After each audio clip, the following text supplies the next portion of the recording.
메신저 뉴스 첫 순서는 경주나부교회 김상준 목사님, 광주양림교회 김현주 목사님, 부산항서교회 나혜천 목사님을 연결합니다. 기도가 막혀버리는 부부 생활의 함정에 빠지지 않도록 가르쳐 주십니다. 남편들이 왜 아내를 사랑해야 할까요? 성경은 분명히 밝힙니다. 베드로전서 3장 7절 하반절 제가 읽겠습니다. 이는 너희 기도가 막히지 아니하게 하려 함이라. 우리의 기도가 막히지 않으려면 아내를 존중하라, 이 말씀이에요. 정신병자 아내를 둔 사람이 있었습니다. 어느 날 친구들과 함께 모여서 모인 친구들 중에 남을 깎아내리고 남의 아픔을 덜쳐내며 그것을 가십거리로 삼는 아주 고약한 친구가 있었습니다. 이 친구가 이런 제안을 합니다. 우리가 각자 자기 아내에 대해서 한번 자랑해보자고. 이제 정신병자 아내를 둔 친구들의 시선이 집중이 됩니다. 그런데 너무 뜻밖이었습니다. 그 친구는 미소를 띠며 말하였습니다. 자네들이 아는 바와 같이 내 아내에 대해서는 자랑할 것이 없지만은 나는 이런 아내로 인해서 기도 생활에 더 힘을 쏟게 되었다네. 만약 내 가정에 이런 불행이 없고 화목한 가정으로만 남았다면은 기도와 신앙이 지금같이 뜨겁지는 않았을 것이네. 나는 아내로 인해서 항상 기도하게 되었으니 이었지 감사할 일이 아니겠는가. 그렇습니다. 조건을 만족시켜 줄 때 사랑하는 것, 그것 누구나 다 할 수 있습니다. 성경이 가르치는 것은 조건 따라 사랑하는 것이 아니라 아내이기 때문에 사랑하라라고 하는 것입니다. 사랑하면 기도가 막히지 않는다, 성경은 우리에게 약속하고 계십니다. 여러분, 조건은 있다가도 없어지는 것입니다. 미모를 보고 결혼하셨습니까? 세월 앞에 장사 없습니다. 이런 조건 뛰어넘는 사랑을 하나님께서 가르치고 있습니다. 그렇습니다. 우리 주님이 우리를 사랑하시는데 조건 주고 사랑하셨습니까? 그렇지 않습니다. 우리는 주님 앞에 사랑받을 조건 하나도 없습니다. 마찬가지로 남편이 아내를 사랑하라, 내 아내라고 하는 이유 하나만으로 충분합니다. 성경에서 아내를 왜 만들었습니까? 돕는 배필로 만들어 주셨다 했습니다. 무엇을 돕습니까? 아내의 부족, 아내의 연약, 아내의 약점을 돕는 존재로 우리를 만드셨습니다. 성경의 원리를 잘 보셔야 됩니다. 여자를 만들 때 남자의 무엇으로 만들었습니까? 남자를 깊이 접어놓고 갈빗대를 뽑아서 그것으로 여자를 만들었습니다. 얼마나 깊이 잠들었으면 자기 갈빗대가 뽑아져 나가는데도 몰랐겠습니까? 이 말은 하나님께서 아담을 죽여놓고 여자를 만드셨다, 그 말씀이기도 한 겁니다. 깨어나서 아담이 고백하는 내용을 들어보십시오. 이는 내 뼈 중에 뼈요 살 중에 살이로다 그러잖아요. 무슨 말씀입니까? 생명까지 준 나의 전부다, 그 말씀이기도 한 겁니다. 사랑하는 성도 여러분, 예배 생활, 기도 생활, 경건 생활이 다 부부 생활에서 시작되는 것입니다. 제가 부목사 시절에 한 집사님 신방을 갔는데 자기 인생 이야기 해줘요. 강남에 빌딩 2채를 갖고 있었어요.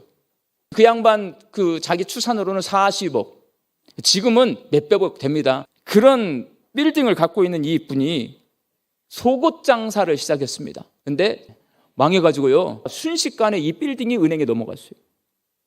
그 집사님이 뭐라고 그랬냐면, 목사님, 하나님이 모래를 손바닥에 올려놓고 훅 불면 싹 날아가 버린 것처럼 내 40억을 훅 부니까 싹 날아가 버렸어요.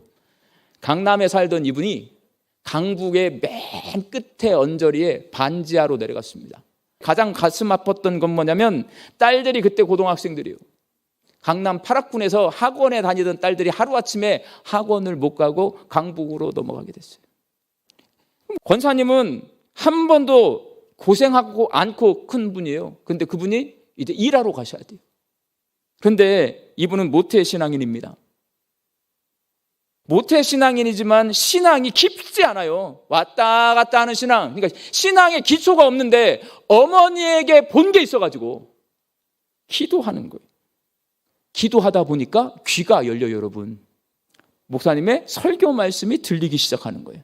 자, 말씀이 들려요. 삶이 변화되기 시작하는 거예요. 그러니까 제가 부목사 사역을 할 때 그분이 변화가 돼요. 봉사의 자리에 있어요. 사업이 잘 나갈 때는 왔다 갔다 하는 그런 습관적인 모태신앙인이었지만 신앙에는 실패했던 사람이 있지만 사업이 망하니까 신앙인으로서 성공한 사람이 되어버렸어요. 자, 이 인생이 성공한 인생일까요? 실패한 인생일까요? 나중에 얼굴이 피더라고? 가족들이 화목해져요? 이 가정이 다시 하나님께서 복을 주셔서 빌딩을 다시 샀을까요? 못 샀을까요? 못 샀어, 여러분. 그렇게 생각하면 안 돼. 여전히 가난하게 살아. 지금 장로님이 되셨네요. 3일 전에 카톡이 왔는데요. 눌렀더니 인도네시아 발리에 단기 선교팀이 가가지고 선교 활동을 하는 사진 한 장과 동영상이 왔어요. 동영상을 눌러봤더니 이제 그 장로님이 애기들 앞에서 율동을 하고 계세요. 아셨어요? 근데 얼굴이 너무나 행복해 보여요. 비단 이 장로님뿐만 아니라 우리 성도들을 신방하면서 사업 실패한 분들 많이 만납니다. 여러분, 오늘 성경 말씀은 우리에게 가르쳐 주는 거예요. 그런 것 실패했다고 인생 실패한 것 아니다. 신앙에 성공하면 성공한 인생을 살 수 있다. 우리에게 가르쳐 주고 있습니다. 양림교회 성도 여러분, 우리는 얼마든지 실패할 수 있는 사람들입니다. 세상은 실패한 사람을 위로해 주지 않고 오히려 못난 사람, 루저라고 무시합니다. 그렇다 할지라도 다윗왕처럼 하나님 말씀에 순종하며 살고 우리는 성공한 인생을 살아낼 수 있게 될 줄로 믿습니다. 부산에 온 지 얼마 되지 않아서 저희 둘째 아이를 잃어버렸는데 저하고 둘이 민주공원에 올라갔었어요. 이제 거기 공터가 있는데 제가 전화 통화를 하는 사이에 돌아보니 애가 보이지 않는 겁니다. 불러도 애가 대답도 없고 그래서 그 산 언덕을 다 뒤졌어요. 없더라고요. 그래서 밑으로 내려와가지고 그 민주공원 뒤편에 있는 그쪽 동네들을 다 뒤졌죠. 그렇게 찾았는데 애가 보이지 않는 겁니다. 해가 좀 저물어 가기 시작하고 이거 도저히 내 혼자 찾을 수가 없겠다 싶어서 경찰서에 신고하려는 마음을 가지고 이제 차를 세워놓은 주차장으로 갔습니다. 주차장에 갔더니 차 옆에 아이가 서 있는 거예요. 얼마나 반갑던지 눈물이 왈칵 쏟아지더라고요. 제가 그 아이를 껴안고 미안하다 그리고 고맙다. 여러분, 잃어버린 아이를 다시 찾은 그 마음, 그 기쁨은 이루 말할 수가 없어요. 이런 부모의 마음보다 더 애틋한 마음을 가진 분이 우리 곁에 계십니다. 바로 나와 함께 하시는, 나를 지으시고 나를 인도하시는 우리 아버지 하나님이신 줄로 믿습니다. 지금부터 2000년 전에 그 하나님 아버지의 마음을 가지고 복음을 증거한 사람이 있습니다. 그 사람은 바로 사도 바울입니다. 왜 그처럼 사도 바울이 온 삶을 다 바쳐서 그렇게 목숨까지 바쳐가면서 하나님의 복음을 전했는가? 그 이유는 단 한 가지예요. 자기 또한 잃어버린 영혼인데 다시금 하나님의 은혜로 새 생명을 얻었고 그 생명의 빚을 갚기 위해서 바울은 최선을 다해 전도하는 삶을 살았다는 것입니다. 여러분, 단언코 말씀드립니다. 우리가 한 생명을 구원하기 위해서 최선을 다해 전도할 때 우리 하나님 상 주시는 분인 줄 믿으시기 바랍니다. 그래서 우리는 이 전도함을 통해서 금생의 복도 우리에게 주어지지만은 더 큰 내세의 복이 있습니다. 천국의 복이 있다는 거예요. 다니엘서 12장 3절 말씀, 많은 사람들을 옳은 대로 돌아오게 한 자는 하늘의 별과 같이 빛나게 할 것이다. 할렐루야. 메신저 뉴스 두 번째는 대전 제1교회 김철미 목사님, 부산해안교회 조성일 목사님, 부산진교회 신추우 목사님으로 이어집니다. 신앙생활을 대학 입시나 취업 준비 스펙 쌓기처럼 그렇게 해서는 하나님으로부터 응답받기 힘든 까닭을 가르쳐 주십니다. 이제 애굽 사람이 종으로 삼은 이스라엘 자손의 신음소리를 내가 듣고 나의 언약을 기억하노라 그러셨어요. 430년 동안 지금까지 노예 생활에 찌들었던 이 사람들이에요. 근데 어느 날 갑자기 이 바로 정권의 정책이 바뀌었어요. 그래서 이 사람들을 학대하고 옥죄이기 시작했습니다. 그런데 그 노예 생활에 찌들어 있던 이 이스라엘 백성들이 기도를 한 것도 아니고 정식으로 하나님께 뭐라고 말씀을 드린 것도 아니에요. 그냥 그들은 신음소리만 낸 거예요. 근데 그 신음소리조차도 하나님은 허투루 들으지 않으신 거예요. 이들이 한 번도 제대로 내가 자유를 얻어야 되겠다, 나도 인간답게 한번 살아봐야 되겠다, 이런 의식을 가져본 적이 없는 사람들이에요. 이 사람들이 그냥 죽겠다, 못 살겠다, 이런 신음소리를 내고 있는데 하나님께서 그 소리를 넘겨듣지 않으시고 하나님의 언약을 기억하셨다라고 말씀하고 계신 거예요. 그러니까 참 하나님은요, 잘 나가고 있는 사람들만의 하나님이 아니신 거예요. 사도행전 7장에 보시면 스데반이 그 순교당하는 장면에서 뭘 여러분 느끼십니까? 스데반이 비록 기적을 낸 것도 없어요. 스데반은 어떻게 보면 사도도 아니었어요. 그는 그냥 2등짜리 집사였어요. 그런데 예수님께서 어떻게 하세요? 벌떡 일어나셔서 그를 향하여 막 박수를 보내시는 거죠. 우리가 하는 것을 사람들은 그닥 높이 평가해 주지 않을 수도 있어요. 그러나 하나님은요, 이 꼴찌의 하나님은 꼴찌라도 상대적인 가치로 비교 평가하시는 분이 아니라 내가 지금 뛰고 있다는 그 자체로 기뻐하시는, 절대적으로 우리를 귀하게 여기시고 보배롭게 여기시는 그 하나님이시라는 거. 내가 무엇을 했기 때문에가 아니에요.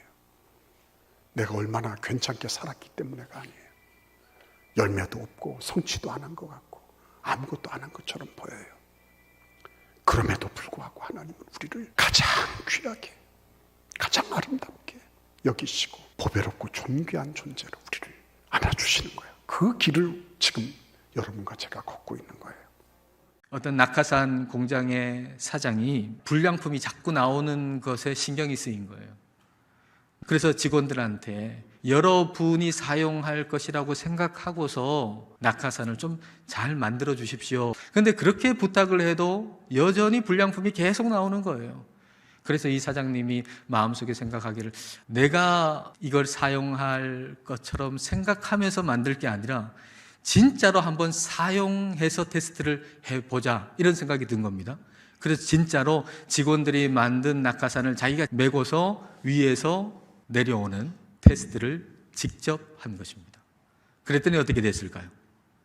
낙하산 불량률이 제로가 됐답니다. 하나님의 말씀도 마찬가지예요. 하나님의 말씀을 내가 읽고 여기서 내 마음속에 위안이 되는 거 몇 구절 얻자, 그렇게 생각하면서 성경을 읽는가 하고, 이 말씀에 나오는 내용대로 내가 적용하고 한번 살아보자, 순종하자, 내가 순종할 마음으로 성경을 읽는 것은 하늘과 땅 차이인 것입니다. 여러분, 교회의 불량률이 점점 늘어나는 이유는 하나님의 말씀을 자신에게 적용하고 실천할 마음이 없이 성경을 읽고 말씀을 듣기 때문인 것이죠.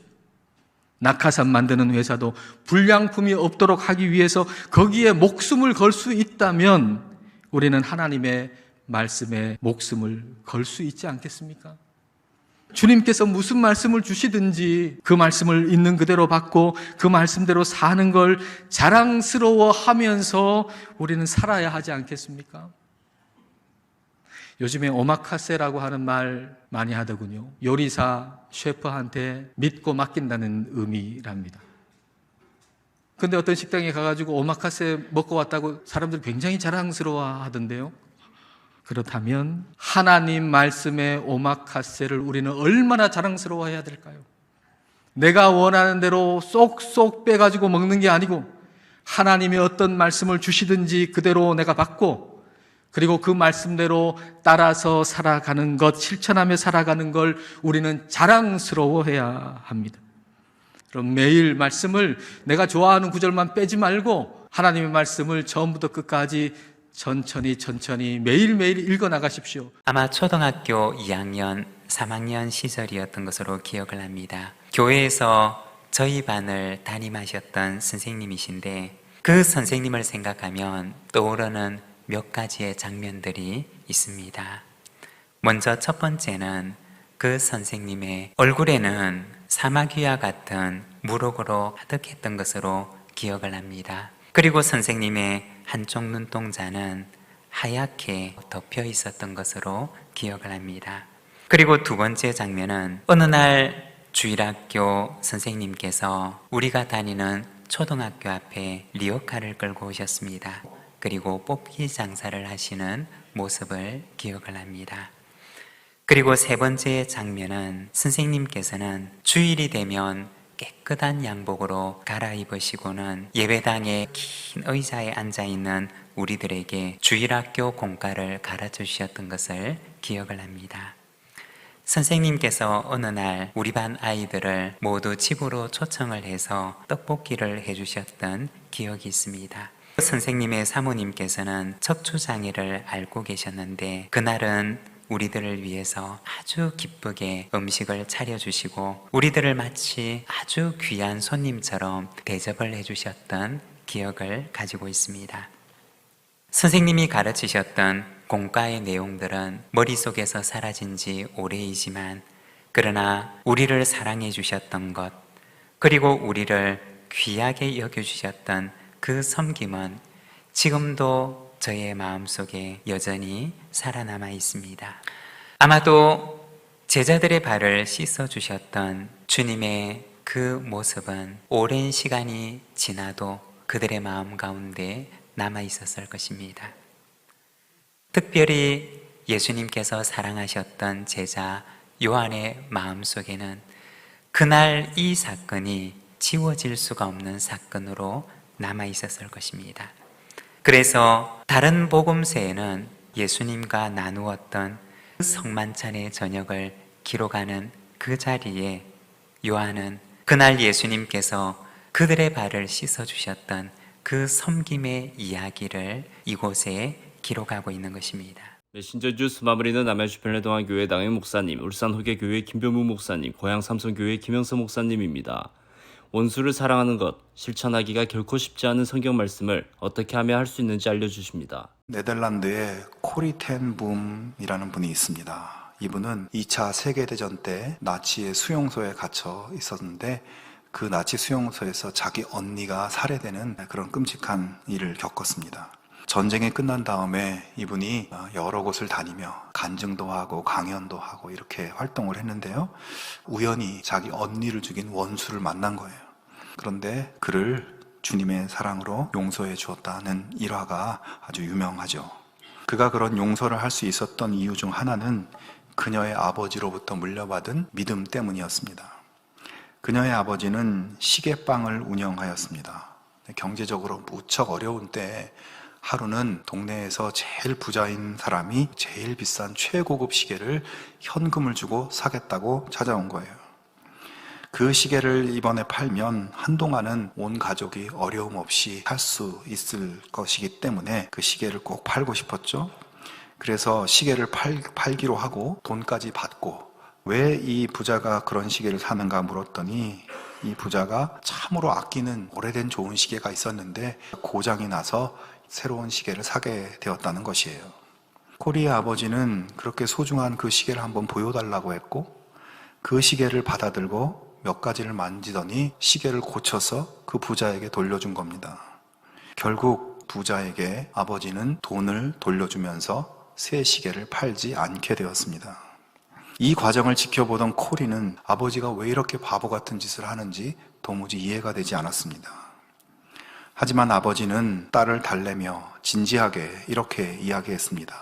코리야, 돈이 필요하면 하나님이 언제나 우리에게 주실 수 있지 않겠니? 그러나 우리가 최선을 다해 정직하게 손님을 섬기지 않는다면 하나님이 기뻐하실까? 고칠 수 있는데도 안 고쳐주고 새 시계를 파는 것을 기뻐하실까? 조금만 손보면 고칠 수 있는 것을 고쳐서 손님이 그렇게 좋아하는 그 오래된 시계를 계속 사용하도록 하는 것을 기뻐하실까? 코리아, 우리 그리스도인은 돈을 벌기 위해 사는 사람들이 아니라 하나님을 기쁘시게 하기 위해 사는 사람이란다. 내가 지금 이 순간을 살면서 어떤 말을 하고 어떤 행동을 하고 어떤 선택을 할 때 주님이 이것을 기뻐하실까? 그 주님의 마음을 살피고 주님의 뜻을 살피고 그렇게 살아가는 사람들이 바로 믿음의 사람들이라고 할 수 있겠어요. 아내가 남편의 말을 고분고분 들으면서 복종하며 살아가는 사람들을 보면 대개 두 가지 양면적인 사람을 볼 수가 있습니다. 한편은 남편이 워낙 대가 세고 혈기가 많아서 이겨낼 수 없을 때 그냥 복종해 버리는 것입니다. 반면에 남편이 아내에게 지나치게 잘해줄 때에 그게 너무나 고맙고 감사해서 순종하고 복종하는 것입니다. 하지만 이런 것들은 하나님의 질서 속에서 이루어지는 것이 아니기 때문에 계속 지속할 수 없습니다. 어느 순간에 폭발하고 부부의 관계가 틀어지는 경우가 참 많이 있습니다.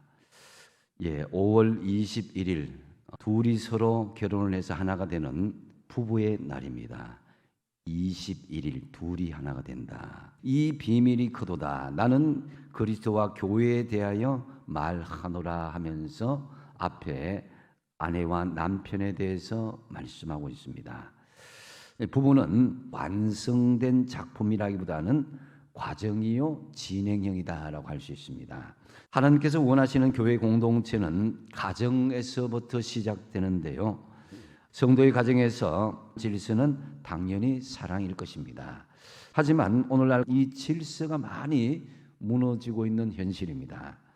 다만 서로 불편하지 않게 하고 각자 알아서 잘 살아가면 된다는 식의 개인주의적인 성향이 강하게 진행되고 있습니다.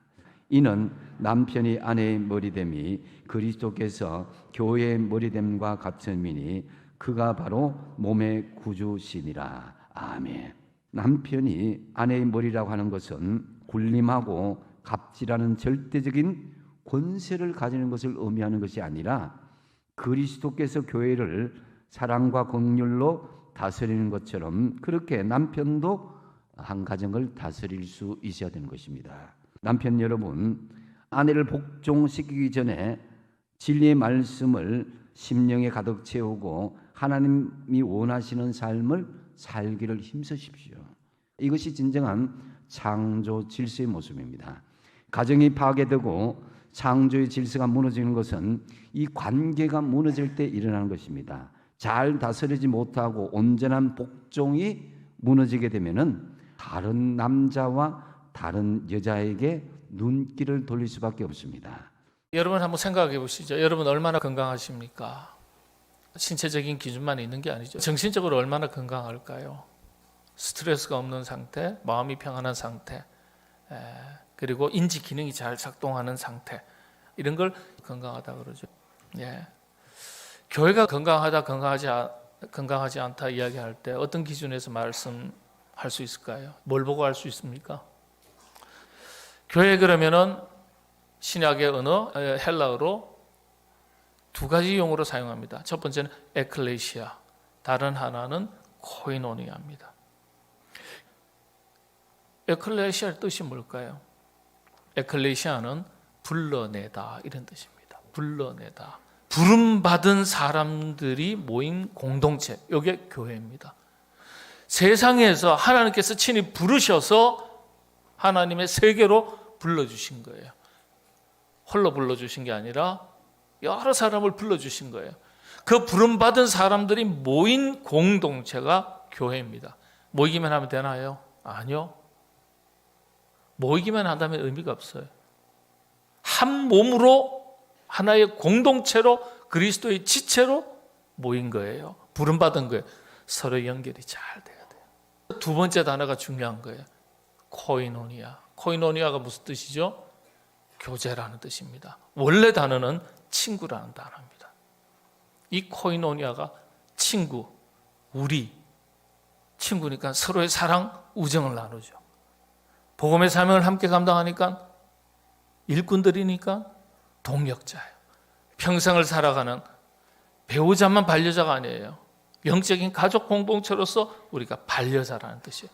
그러니까 한 교회가 얼마나 건강한지 건강하지 않은지를 뭘 보고 아냐 하면요. 성도 개개인도 마찬가지예요. 우리가 다 교회니까요. 예배가 얼마나 잘 드려지는지. 이 말씀이지 않습니까? 신앙의 기초니까. 두 번째는 홀로 부름받은 것이 아니라 성도의 교제가 잘 활발하게 이루어지고 있는지. 그 다음에 세 번째, 복음의 또 본질로서 땅끝까지 이르러 복음의 증인된 사명을 감당하는 복음의 사명을 얼마나 열정적으로 한마음 한뜻이 되어서 잘 감당하고 있는지. 이 세 가지 기준을 놓고 교회가 건강하다, 건강하지 않다. 또 한 성도가 그리스도인으로서 건강한 신앙생활을 하고 있다, 그렇지 않다, 이렇게 판단하는 기준이 됩니다. 신앙은 개인의 부르심에 음성을 듣는 것도 중요하지만 함께 하는 것, 신앙생활 따로 개인생활 각자 따로가 아니라 여러분 교회가 잘 되려면요 이게 잘 돼야 돼요. 경조사가 잘 돼야 돼요. 슬픈 일과 기쁜 일을 함께 나누는 것입니다. 목사님들의 말씀 전체를 들으실 수 있도록 전부 링크해 두었습니다. 아직 메신저 뉴스 구독을 누르지 않은 시청자님이 계시면 지금 구독과 좋아요, 알림 설정까지 부탁드립니다. 다음 주까지 안녕히 계십시오. 메신저 뉴스 김석규입니다.